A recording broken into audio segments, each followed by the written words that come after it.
കോഴിക്കോട് താമരശ്ശേരി ഏലോക്കരയിൽ മാലിന്യ സംസ്കരണ ഫാക്ടറിക്ക് തീപിടിച്ചിട്ടുണ്ടായിരുന്നു. പാന്റും കെട്ടിടവും കത്തിനശിച്ചു, ആളപായമില്ല. പുതുവത്സരാഘോഷത്തിന്റെ ഭാഗമായി പടക്കം പൊട്ടിച്ചതാണ് തീപിടുത്തത്തിന് കാരണമെന്നാണ് പ്രാഥമിക നിഗമനം. തീ ഇപ്പോൾ നിയന്ത്രണ വിധേയമാക്കിയിട്ടുണ്ട്.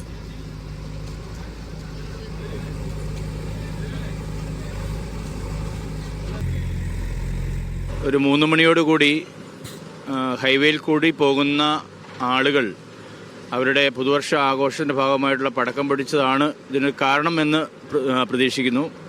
ഏകദേശം 5-6 മണിക്കൂർ സമയമായി ഇപ്പോഴും തീ പൂർണ്ണമായിട്ടും അണയ്ക്കുവാനായിട്ട് സാധിച്ചില്ല. അപ്പോൾ ഇവിടെ പ്ലാസ്റ്റിക് ശേഖരിക്കുകയും സെഗ്രിഗേറ്റ് ചെയ്ത് പഞ്ച് ചെയ്തിട്ട് കയറ്റി അയക്കുകയും ചെയ്യുന്ന രീതിയാണുള്ളത്.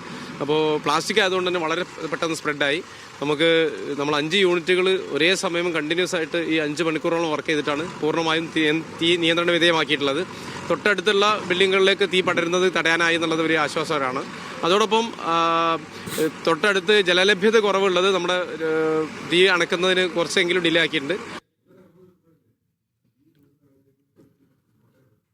യെസ്, ഫൈസൽ അസീസ് സ്പോട്ടിൽ നിന്ന് വിവരങ്ങളുമായി നമ്മോടൊപ്പം ഒരിക്കൽ കൂടി ചേരുന്നുണ്ട്. ഫൈസൽ, നേരത്തെ ഫൈസൽ അവിടെ നിന്ന് റിപ്പോർട്ട് ചെയ്യുന്ന ഘട്ടത്തിൽ തീ പൂർണ്ണമായും നിയന്ത്രണ വിധേയമായിരുന്നില്ല. ഇപ്പോൾ പക്ഷേ കൂടുതൽ ഫയർഫോഴ്സ് യൂണിറ്റ് എത്തിയാണോ തീ അണച്ചത്, അതോ ഉള്ള യൂണിറ്റ് തന്നെ തീ അണക്കുകയായിരുന്നു? എത്ര വലിയൊരു നാശനഷ്ടം ഉണ്ടായിട്ടുണ്ടാകാം? അതിൻ്റെ ഒരു കണക്കെടുപ്പൊക്കെ എപ്പോഴത്തേക്ക് നമുക്ക് ലഭ്യമാകും?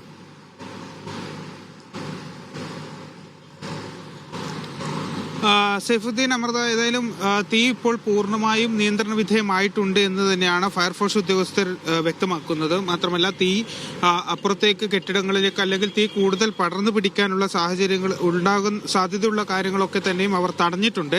ഏതായാലും നമുക്ക് ഈ കാണുന്നത് പോലെ തീ ഇപ്പോഴും അങ്ങിങ്ങായി ചെറിയ രീതിയിൽ കത്തുന്നുണ്ടെങ്കിലും പുക വലിയ രീതിയിൽ വരുന്നുണ്ട്. കാരണം പ്ലാസ്റ്റിക് മാലിന്യങ്ങളാണ്. പ്ലാസ്റ്റിക് ആയതുകൊണ്ട് തന്നെ തീ അണയാൻ കുറച്ചുകൂടി സമയമെടുക്കും.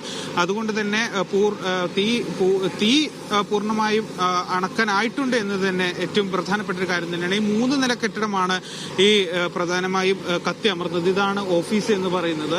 ഈ 3 നില കെട്ടിടമാണ് ഇവരുടെ ഓഫീസ്. ഈ ഓഫീസ് പൂർണ്ണമായും കത്തി നശിച്ചിട്ടുണ്ട്. അതിനുശേഷമാണ് ഈ നടുഭാഗത്തേക്കാണ്, അതായത് ഈ പ്ലാസ്റ്റിക് മാലിന്യം കൂട്ടിയ നടുഭാഗത്തേക്കാണ് ആദ്യമായി തീ എത്തിയത്. ഇവിടെ നിന്നാണ് തീ പൂർണ്ണമായി കത്തി പടർന്നത്. ഇവിടെ ഇപ്പോൾ 3 ഷെഡ് മാത്രമാണ് ഈ ഒരു പ്ലാസ്റ്റിക് മാലിന്യ ഈ സംഭരണ ശേഖരത്തിൽ ഉള്ളത്. ഒരു 3 ഷെഡ് മാത്രമാണ്. അത് പൂർണ്ണമായി കത്ത് നശിച്ചു. അതിന് സമീപത്തെ നിർത്തിയിട്ടിരുന്ന പിക്കപ്പ് വാനും പൂർണ്ണമായി കത്ത് നശിച്ചിട്ടുണ്ട്. ഏതായാലും JCB ഉപയോഗിച്ച് അടിഭാഗത്ത് നിന്നുള്ള മാലിന്യങ്ങളൊക്കെ നീക്കിക്കൊണ്ട് തന്നെയാണ് ഇത്തരത്തിൽ തീ അണക്കാനുള്ള ഒരു ശ്രമം നടക്കുന്നത്. ഒപ്പം തന്നെ എടുത്തു പറയേണ്ട മറ്റൊരു കാര്യം, ഏകദേശം 50 ലക്ഷത്തിന്റെ മുകളിൽ നാശനഷ്ടം ഉണ്ടായിട്ടുണ്ട് എന്ന് തന്നെയാണ് മാനേജ്മെന്റ് വ്യക്തമാക്കുന്നത്. അതായത് ഈ ഓഫീസ് കെട്ടിടങ്ങളുണ്ട്, അവരുടെ രേഖകളുണ്ട്, മാത്രമല്ല ഈ കെട്ടിടങ്ങൾ, വണ്ടി, അത്തരത്തിലുള്ള കാര്യങ്ങളൊക്കെ തന്നെയും കത്തി നശിച്ചിട്ടുണ്ട്. ഏകദേശം 1 കോടി രൂപക്കടുത്ത് അല്ലെങ്കിൽ 50 ലക്ഷത്തിന്റെ മുകളിൽ തന്നെ നഷ്ടം ഉണ്ടായിട്ടുണ്ട് എന്ന് തന്നെയാണ് വ്യക്തമാക്കുന്നത്. ഏതായാലും ന്യൂ ഇയർ ആഘോഷത്തിന്റെ ഭാഗമായി ഇതൊരു ഹൈവേ ആണ്, പ്രധാനപ്പെട്ട ഹൈവേ, കോഴിക്കോടിനെയും വയനാടിനെയും ബന്ധിപ്പിക്കുന്ന പ്രധാനപ്പെട്ട ഹൈവേ ആണ്. താമരശ്ശേരി ടൗൺ കഴിഞ്ഞാൽ ഏകദേശം താമരശ്ശേരി ടൗണിൽ നിന്നും 6 കിലോമീറ്റർ മാറിയാണ് ഈ ഒരു മാലിന്യ കേന്ദ്രം സ്ഥിതി ചെയ്യുന്നത്. ഇവിടെ ഹൈവേക്ക് സമീപം തന്നെയാണ് ഈ ഒരു മാലിന്യ കേന്ദ്രം ഉള്ളത്. അപ്പോൾ അതുകൊണ്ട് തന്നെ ഇവിടെയൊക്കെ നിർത്തിയിട്ട് ഇതുവഴി കടന്നു പോകുന്നവർ ഇവിടെ വാഹനം നിർത്തിയിട്ട് ന്യൂ ഇയർ ആഘോഷത്തിന്റെ ഭാഗമായി പടക്കം പൊട്ടിച്ചതാണ് ഇത്തരത്തിൽ ഒരു തീ പടർന്നു പിടിക്കാൻ കാരണമെന്നാണ് നാട്ടുകാരും അതുപോലെ പഞ്ചായത്ത് പ്രസിഡന്റും ഉൾപ്പെടെയുള്ളവർ നമ്മളോട് വ്യക്തമാക്കിയിരുന്നത്. ഏതായാലും സർക്കാരിന്റെ അംഗീകൃതമുള്ള ഒരു സർക്കാരിന്റെ ശുചിത്വ മിഷന്റെ എംപാനൽ കമ്പനിയാണ് ഈ ഒരു എംപാനൽ കമ്പനിക്കാണ് ഇപ്പോൾ തീ പിടിച്ചിരിക്കുന്നത്. ഇവർക്ക് തൃശ്ശൂരും കൊല്ലത്തും ഇതുപോലുള്ള ഒരു പ്ലാസ്റ്റിക് സംരംഭശാല പ്രവർത്തിക്കുന്നുണ്ട്. ഏതായാലും ഇപ്പോൾ തീ പൂർണ്ണമായും നിയന്ത്രണ വിധേയമായിട്ടുണ്ട് എന്ന് തന്നെയാണ് ഏറ്റവും പ്രധാനപ്പെട്ട കാര്യം. സൈഫുദ്ദീൻ, അമൃതം.